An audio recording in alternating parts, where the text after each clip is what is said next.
Nigel Dube is the head coach and general manager of the Lloydminster Bobcats of the Alberta Junior Hockey League. You guys can bring him in. He's from Lampman, Sask, and known this guy for a very long time. Hey, Nigel. The cool thing, I just want to point out on your hockey resume here, you played in the SJ, BCJ, and AJ. Not a lot of guys can say that. Estevan, Penticton, and Camrose, and coached in the NAHL with the Minot Minotauros. So the guy knows his way around Junior A hockey. But, Nigel, it's not been a good week for you guys. And everybody in Lloyd's sending me your story. And they're like, what do you think about this? And I'm like, I can't say anything. But if Nigel wants to come on and talk about the plight that your hockey team's under, you're more than welcome to do it. And here you are. Can you talk about the week that's been, or even the past few months for the Lloydminster Bobcats? Yeah, thanks, Rod. For us, it started back in September with the pandemic going on and trying to get junior hockey going. And we were able to bring our players into Lloydminster, but we weren't able to play in Lloydminster. So we actually used the neighboring town in Kitscotty, but we could house our guys here in Lloydminster. And then we traveled daily back and forth. And we actually played a preseason game out there and on a Friday night. And then Saskatchewan government let us back into our facilities on the Saturday. That was October 17th. So we went for about a month before things got shut down again. And then obviously the Alberta Junior Hockey League working towards a return to play plan, was going very good. And we were very optimistic working with our city, who was working with the Saskatchewan government, that we'd be able to continue on because we were following the Alberta Junior Hockey League. And then at the end of it, what came down is that Saskatchewan government and the Ministry of Health wouldn't allow us to bring our players back into our community under that, and we couldn't use our building homes. And from there, we wouldn't be able to use our facilities because of the restrictions there. So, it was a kind of that 11th hour thing where things just didn't happen. We're still working at it here, hopefully to find another community within Alberta that we could up and move to. But as things stand right now, it just didn't work for what the Saskatchewan government and the Ministry of Health were looking for. And we have 21 players not able to return to the Alberta Junior Hockey League.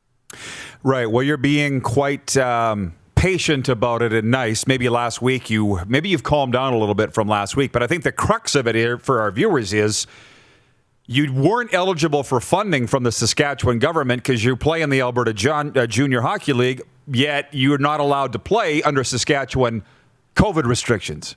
That's the way it was presented to me, and that's the crux of it, correct?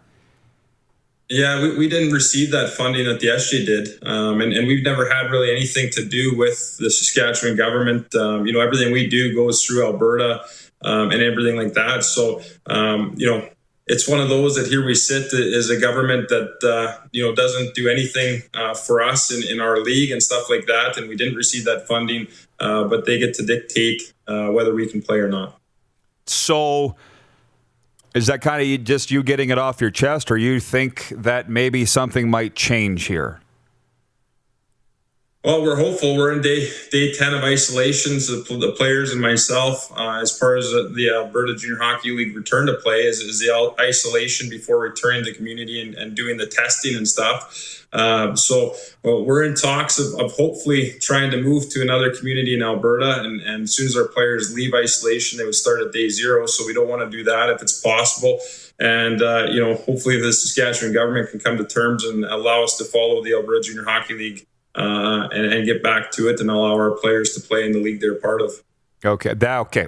I understand. Now, here's some of the questions that I've gotten from the hockey people down here, Nigel. Where's your rink?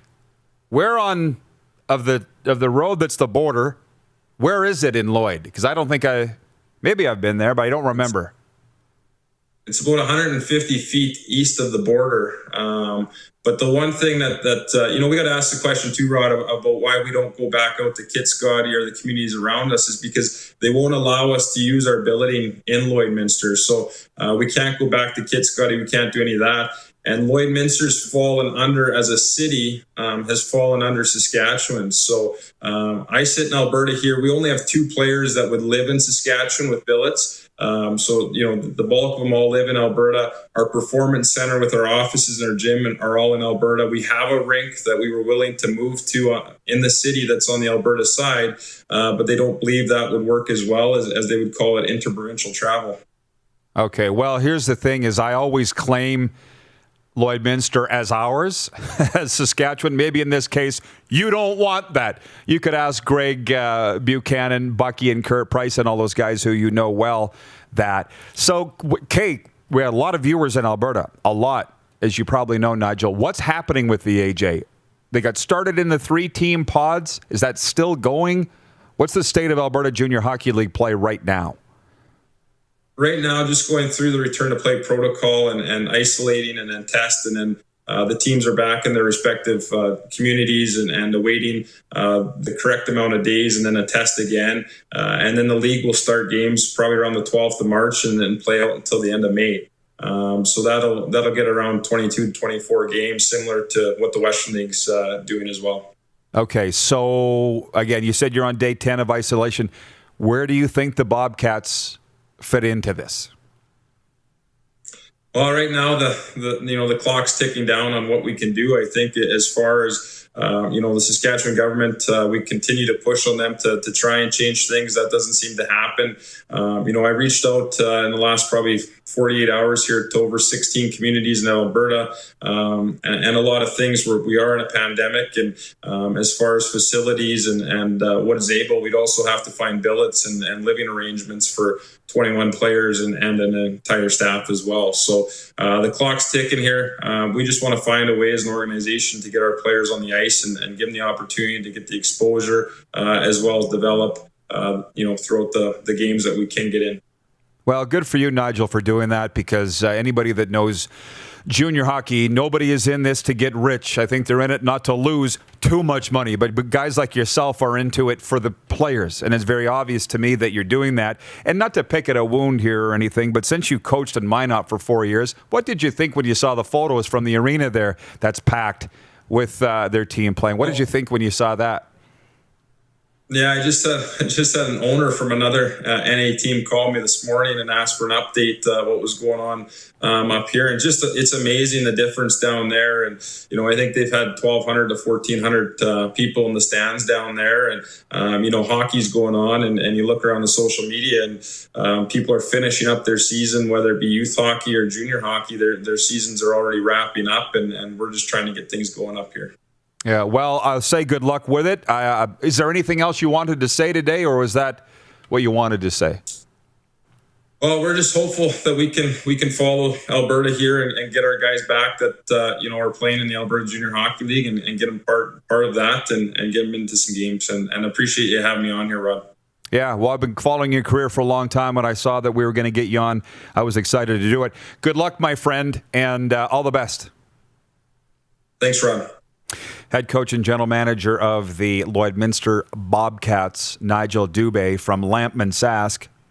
Glad you asked. You're watching Rod Pedersen On Demand. For more of the Rod Pedersen Show, visit rodpedersen.com or follow Rod Pedersen on social media.